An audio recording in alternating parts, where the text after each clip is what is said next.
Hello guys, welcome you all in my new video. और ये video मैंने उन बच्चों के लिए बनाई है जिनका अपकमिंग एग्जाम है D++ LDC का। क्योंकि एक दो बच्चों ने कमेंट किया था तो उन्होंने पूछा था कि कंप्यूटर से रिलेटेड कौन से टॉपिक्स आ रहे हैं। तो मेरे अकॉर्डिंग जो भी मैंने प्रीवियस जो एग्जाम है उनको रिव्यू किया और अपने एग्जाम के अकॉर्डिंग, तो मेरे अकॉर्डिंग तो जो ये 3 टॉपिक हैं MS Word, MS Excel, MS PowerPoint, इनके अराउंड ही वो क्वेश्चन पूछ रहा है।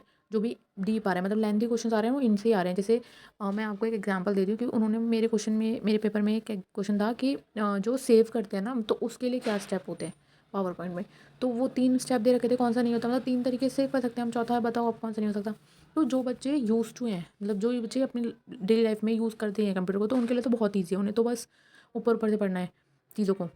बट जो नहीं है, मैं कहूँगी उनको बुक से ना प्रॉपर पढ़ लेना चाहिए एक बार MS एक्सेल, MS वर्ड और MS पावर पॉइंट को, क्योंकि उनको यूज़फुल होगा उनके लिए बहुत ज़्यादा। आपको एक एग्जांपल से बता रही हूँ, जैसे मैंने MS वर्ड खोल रखा है फिलहाल ये।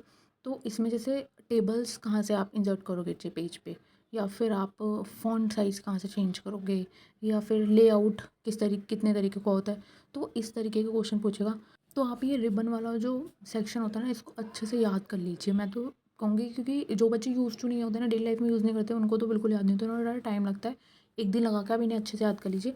पर जो यूज़ टू होते हैं उनको तो ज़रूरत है ही नहीं इस चीज़ की, मेरे को पर्सनली ऐसा लगता है। उन्हें बस एक बार देखने की ज़रूरत है, रिवाइज़ करने की ज़रूरत है। अब हम इंपॉर्टेंट टर्म्स डिस्कस कर लेते हैं कंप्यूटर के, क्योंकि ना मैंने देखा है कि वो ना इन टर्म से डायरेक्ट क्वेश्चन पूछ रहे हैं।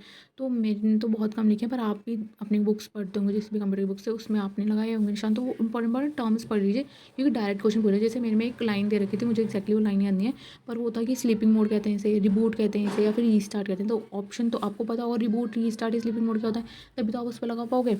तो एक ये था बूटिंग, आप ज़रूर पढ़ लीजिएगा। एक दो तरह की बूटिंग होती है, वार्म बूटिंग होती है और एक कोल्ड बूटिंग होती है। एक ना, मेरे को एग्जैक्ट ध्यान नहीं आ रहा, मैं भूल गई हूँ कि वार्म बूटिंग के लिए या फिर कोल्ड बूटिंग के लिए ना एक शॉर्टकट की होती है। तो वो शॉर्टकट की याद कर लेना, क्योंकि वो पूछता है एग्जाम में, डायरेक्ट क्वेश्चन आता है कि बताओ ये कौन सी शॉर्टकट की है, वार्म बूटिंग के लिए या फिर कोल्ड बूटिंग के लिए। और एग्जाम्पल जरूर याद कर लेना आउटपुट और इनपुट के लिए, क्योंकि मेरे में क्वेश्चन आया था कि इसमें से कौन सा आउटपुट डिवाइस नहीं है। तो उसमें था स्कैनर था, प्लॉटर था, प्रिंटर था और एक और ऑप्शन था। तो स्कैनर ऑब्वियसली इनपुट डिवाइस है, तो वो आंसर था। तो ऐसे ही cyber bullying, cyber crime, phishing और स्पूफिंग, ये टर्म्स आप देख लीजिएगा। और एक ना टाइप्स ऑफ वेब ब्राउज़र और सर्च इंजन देख लीजिएगा, क्योंकि ना ऐसे एक क्वेश्चन था, मुझे याद है अच्छे से, कि उसमें ना पूछा था कि कौन सा इसमें से वेब ब्राउज़र नहीं है, तो उसमें एक सर्च इंजन का ऑप्शन था, तो वो ही करेक्ट आंसर था। तो ऐसे इनमें से आ जाता है, वो मिक्स करके दे देते हैं और आपसे पूछते हैं कौन सा सर्च इंजन है, कौन सा वेब ब्राउज़र है, तो वो आप देख लीजिएगा। मालवेयर्स भी बहुत इंपॉर्टेंट होता है, आप कर लीजिएगा याद, क्योंकि ना वो डायरेक्ट लाइन पूछता है कि जैसे कि कौन सा ना रिपीट होता है, खुद से ही सेल्फ रेप्लिकेट होता है, तो वो वॉर्म होता है, वॉर्म मालवेयर होता है। तो ऐसे क्वेश्चन आते हैं जैसे वायरस, वॉर्म, ट्रोजन, रूटकिट, की लॉगर, रैनसमवेयर। ये मैंने कुछ एग्जांपल लिखे हैं मालवेयर के। ये वो चीज़ें होती हैं जो कंप्यूटर को हार्म करते हैं, तो आप इनको ज़रूर अच्छे से पढ़ लीजिएगा। इसमें ना ज़्यादा टाइम तो लगेगा नहीं, एक एक लाइन की डेफिनेशन होगी, बस आप एक बार नज़र मार लीजिएगा। अब मोड ऑफ कम्युनिकेशन भी इंपॉर्टेंट होता है। मैंने एक दो क्वेश्चन देखे हैं, पहले आ रखे थे कि simple mode, half duplex mode या फिर फुल डुप्लेक्स मोड। ये आप सर्च भी कर लीजिएगा, मैं एक बार आपको बता भी देती हूँ। सिंपल मोड में होता है सिर्फ एक तरफ से ही हम कम्युनिकेट कर पा सकते हैं, जैसे टीवी, रेडियो। इसमें हम दोनों तरफ से बात नहीं सुन सकते, सिर्फ एक ही तरफ से सुन सकते हैं। हाफ डुप्लेक्स में होता है कि एक टाइम पे एक ही जना बोल सकता है और एक जना सुन सकता है, जैसे वो होता है ना वॉकी टॉकी, वो। और फुल डुप्लेक्स में होता है जैसे दोनों टाइम पे हम दोनों जने बोल सकते हैं और सुन सकते हैं, जो ये मोबाइल फ़ोन्स आज के टाइम पे चल रहे हैं वो। आप नेटवर्क प्रोटोकॉल भी ज़रूर देख लीजिएगा, क्योंकि या तो इनके डायरेक्ट फुल फॉर्म पूछता है, या फिर पूछता है कि ये किस में यूज़ होते हैं। जैसे SMTP होता है, वो ईमेल्स में यूज़ होता है। पॉप भी ईमेल में यूज़ होता है। और FTP हम यूज़ करते हैं फ़ाइल को ट्रांसफ़र करने के लिए। TCP यूज़ करते हैं हम इंटरनेट के लिए, तो ये भी इंपॉर्टेंट है, तो आप एक बार देख लीजिएगा। अब आते हैं हम मोस्ट इंपॉर्टेंट चीज़ पे, जो है शॉर्टकट की। आप सोचोगे मैं सब चीज़ इंपॉर्टेंट बोल रही हूँ, हाँ, क्योंकि ना मैंने इसमें सिर्फ इंपॉर्टेंट चीज़ें या इंपॉर्टेंट टर्म्स ही डिस्कस किए हैं, जो आप एक दिन में भी रिवाइज करके जा सकते हो। और आप अच्छे से 20 क्वेश्चन अटैम्प्ट करके आओगे, और 5 क्वेश्चन तो आप एलिमिनेट करके भी अटैम्प्ट कर सकते हो, इतना है।